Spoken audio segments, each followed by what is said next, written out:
राधे राधे दोस्तों। श्री कृष्ण जन्माष्टमी का महोत्सव चल रहा है दोस्तों। तो क्यों ना आज श्री कृष्ण जी की जन्म कथा सुनाई जाए। तो चलिए दोस्तों सुनते हैं श्री कृष्ण जी की जन्म कथा और किस प्रकार से व्रत करें इसके बारे में भी बात की जाएगी। दोस्तों कृपया ध्यान से सुने और सभी को भी बताएं।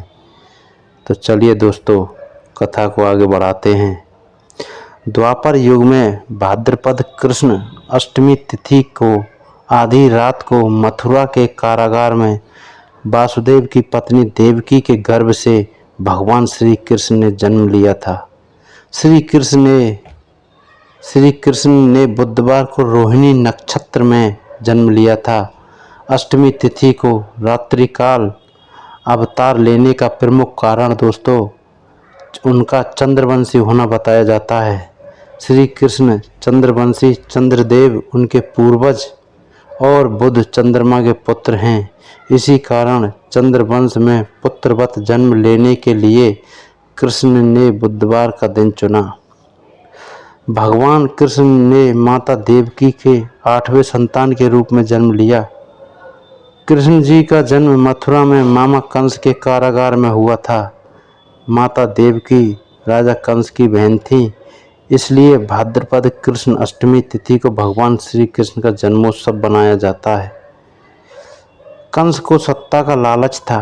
उसने अपने पिता राजा उग्रसेन की राजगद्दी छीनकर उन्हें जेल में बंद कर दिया था और स्वयं को मथुरा का राजा घोषित कर दिया था। राजा कंस अपनी बहन देवकी से बहुत प्रेम करता था। उन्होंने अपनी बहन का विवाह वासुदेव से कराया, लेकिन जब वह देवकी को विदा कर रहा था तभी एक आकाशवाणी हुई कि देवकी का 8वां पुत्र कंस की मौत का कारण बनेगा। यह सुनकर कंस डर गया। उसने तुरंत अपनी बहन और उनके पति वासुदेव को जेल में बंद कर दिया। उनके आसपास सैनिकों की कड़ी पहरेदारी लगा दी।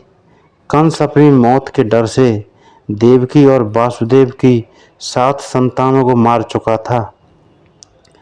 भाद्रपद मास कृष्ण पक्ष की अष्टमी तिथि को रोहिणी नक्षत्र दिन बुधवार को अंधेरी रात में भगवान कृष्ण ने देवकी के 8वें संतान के रूप में जन्म लिया।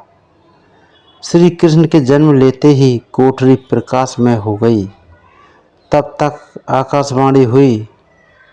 तब एक आकाशवाणी हुई कि विष्णु जी ने कृष्ण जी के अवतार में देवकी के कोख में जन्म लिया है।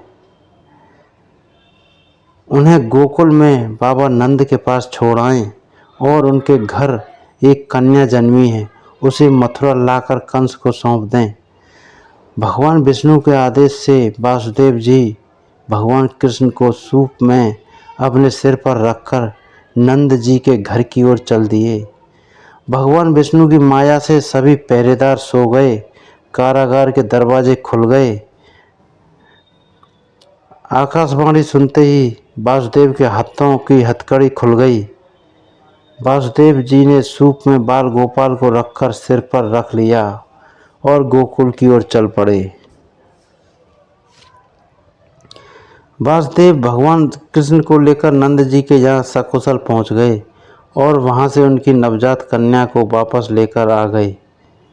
जब कंस को देवकी की 8वीं संतान के जन्म की सूचना मिली, वह तत्काल कारागार में आया और उस कन्या को छीनकर पृथ्वी पर पटकना चाहा, लेकिन वह कन्या उसके हाथ से निकलकर आसमान में चली गई और उस कन्या ने कहा, हे मूर्ख कंस, तुझे मारने वाला जन्म ले चुका है। और वह कन्या कोई और नहीं, स्वयं योग माया थी। बाबा नंद और उनकी पत्नी माँ यशोदा ने कृष्ण जी का लालन पालन बड़े अच्छे तरीके से किया।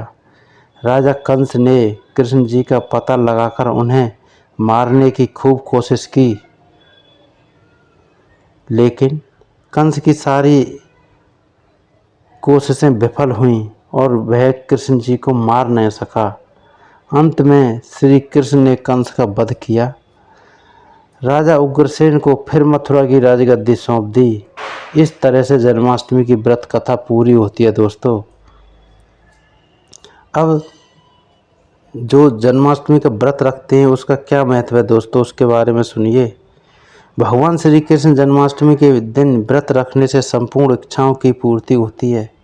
इस दिन विधि पूर्वक यशोदा नंदन की पूजा करने से सुख समृद्धि का आशीर्वाद मिलता है। वहीं जिन दंपतियों की संतान की चाह है उन्हें जन्माष्टमी के दिन लड्डू गोपाल की उपासना करनी चाहिए। ज्योतिषाचार्यों के अनुसार इस वर्ष विशेष ग्रह नक्षत्र में होने की वजह से जन्माष्टमी को काफ़ी शुभ माना जा रहा है। साधना के लिए श्री कृष्ण के भक्तों के लिए यह बहुत महत्वपूर्ण समय है। वैसे तो हर जन्माष्टमी शुभ होती है और श्री कृष्ण भक्तों के सारे दुख हर लेते हैं, लेकिन अगर आप विशेष काल और नक्षत्र में भजन कीर्तन के साथ श्री कृष्ण कथा और लीला अमृत का पाठ करते हैं तो इससे भगवान श्री कृष्ण अति प्रसन्न होंगे और आपकी सभी मनोकामनाएं जल्द से जल्द पूर्ण करेंगे। तो दोस्तों, आपको कथा कैसी लगी कमेंट करके बताएं, और कथा पसंद आई हो तो लाइक शेयर सब्सक्राइब करें दोस्तों। जय श्री कृष्णा, जय जय श्री राधे दोस्तों।